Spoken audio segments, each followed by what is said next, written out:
And with all this racism that permeates our country today, I thought it would be easy for people to come up with the name of a public figure who was racist. It wasn't. Of the 50 or so people I interviewed on camera that see racism daily, none could come up with the name of a public figure that was racist. I had to offer a suggestion myself, admittedly to stimulate conversation.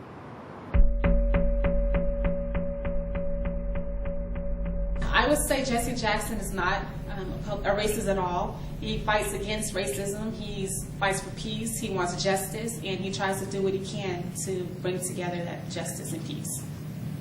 And he wants people to be united as well.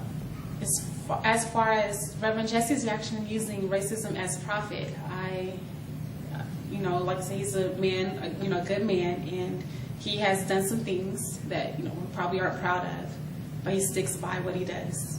Do I think Jesse Jackson is a racist? I guess I don't. I guess I don't. I think he's an advocate for black people, and I was going to say his people, and that's an important role, but I've never thought of him as a racist. So you said that being an advocate for his people, for black people, is a good thing. I do think that. Can you name an advocate for white people?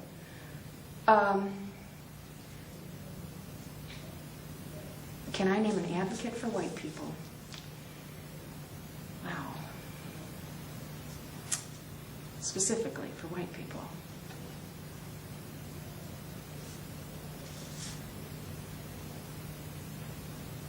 Catch that?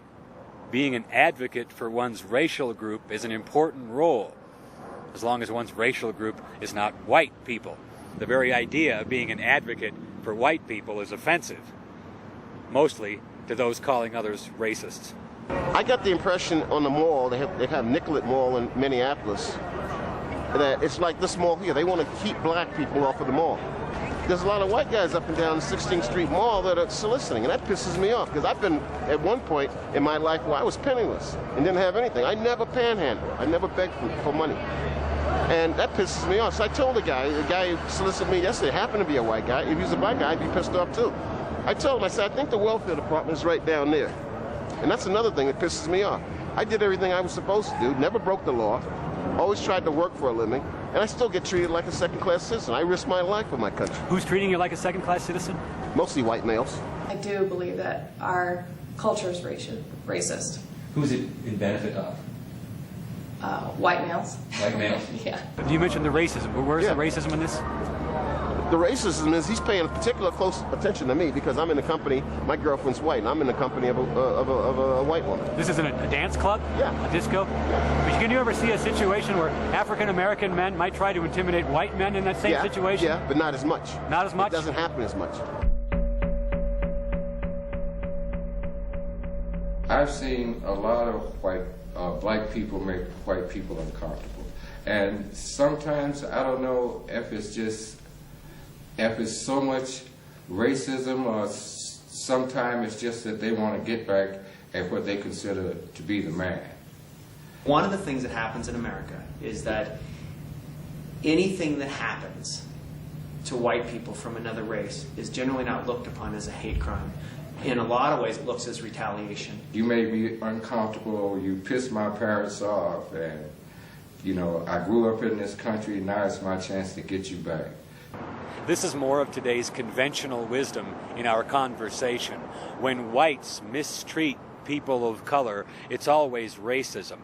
But when whites are victims, we must step back. We have to look deeper for the root causes of said mistreatment. A glaring double standard. Are white people right to be a little afraid of blacks? I'd say yeah. Yeah? They intimidate them because now it's more interracial. It's kind of, I don't know. The Filipinos are all looking for money. And what did you say, the other one? Like Jewish people, they're cheap. Everybody has their own stereotypes. Give me some more of those. I don't know. I can't. Black people. Black people were criminals.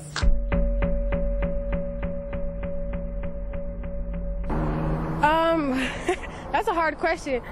I don't know. I don't have an answer for that one, actually. If I were to hear someone say African Americans are committing more crimes than whites, I would not be offended because it's true. I see it on the news. When you turn on the news, it's mainly an African American who intruded a home, did a drive-by shooting, gang-related drug bust. So that's all you see pretty much is African American crimes. So no, I would not be offended, but I would agree. If you're thinking of a black person and the stereotype you've ingrained in your head is this, this person is maybe a criminal. Why do African Americans get the bad rep? Because we do the most crucial stuff around here. We're just like on that point where like if we want to do something, we'll do it and not think twice about it and just go out there and do it again and again, or do it even more worse than we did before. African Americans are involved in gangs, they're involved in drugs, they're involved with just the street life. If someone were to feel that blacks are more criminally inclined than whites, would they have any justification for that? Unfortunately, I think yes. I don't feel like I have to go through all this racism stuff because I'm African American. Now, what would you say to the guy that says, hey, you know what, African Americans commit half the crimes in this country. Of course we should look at them more carefully. Damn. I mean, we do some crime around here, but I'm not going to say we do half of the crime. Yeah, African Americans are like that, but it's not all African Americans around here doing all the crime like that. There's all sorts of other ethnicities that do all that. If you were a taxpayer, I was a taxpayer, and you heard about somebody breaking into a house, how would you feel if you saw the cops beating them down?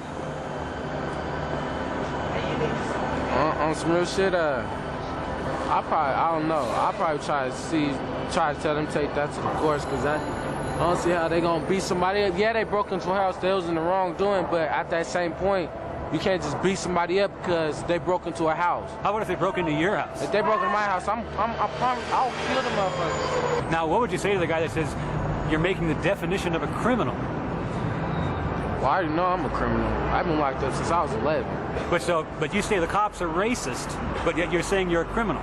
I'm a criminal, but yeah, on that same note, when we're not doing nothing, that's when they want to come up here and fuck with us. Most of the violent crimes are committed by white males. I mean, who are all the mass murderers out here? They're not black people. All of the mass murderers you're saying are white? Majority of them are white, or Hispanic. How about the majority of the armed robbers and the rapists? Aren't they black? No. No? I don't think so. A common debating tactic of the believers is to flat out deny facts that we all know to be true.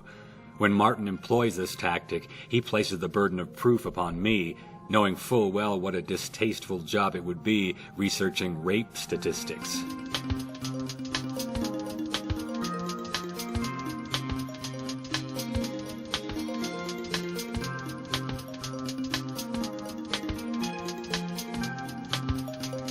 This shocking fact is one of many not reported to the American public.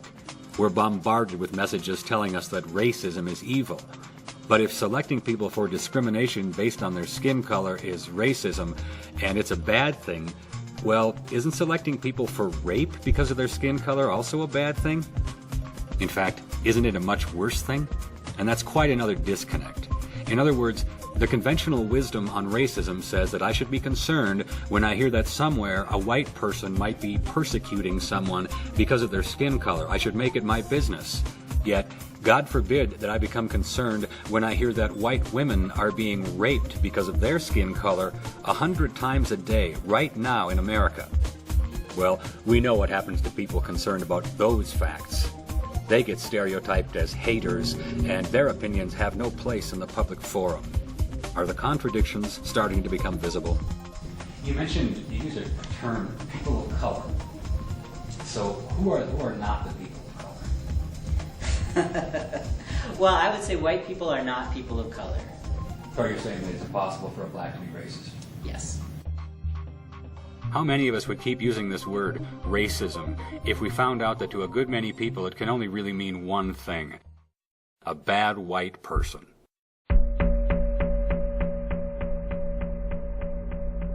Have I been a racist?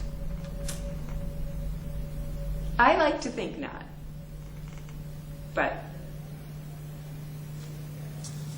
And I hope not.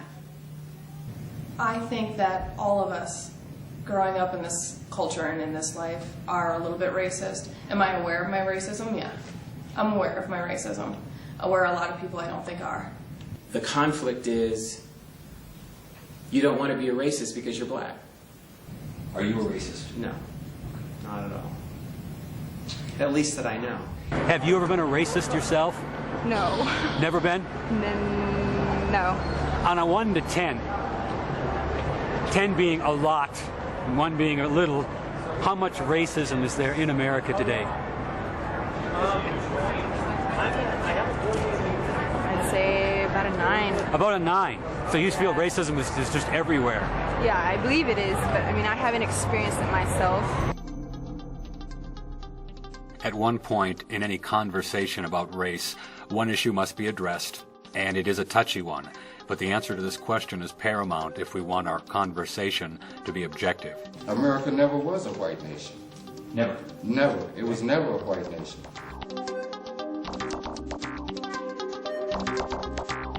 If you want to get to whose country it was the Native Americans. Caucasians came and took that land from them. Europeans.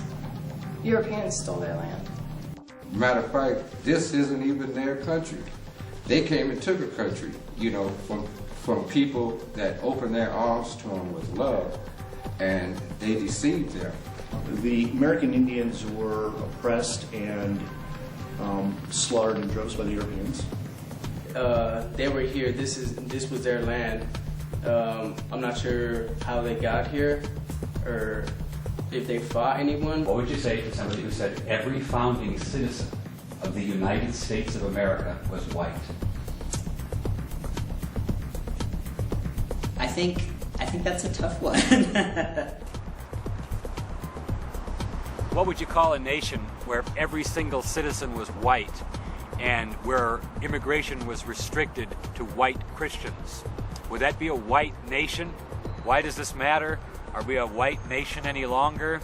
Once again, because of the disconnect, because of the anti-white bias that lies within the conventional wisdom on racism. Once again, if you accept the fact that America was founded as a white nation, then you must also accept the fact that her founding principles, which separate America from all other nations, were also developed by white men, not by a multicultural rainbow. And this fact drives the believers crazy.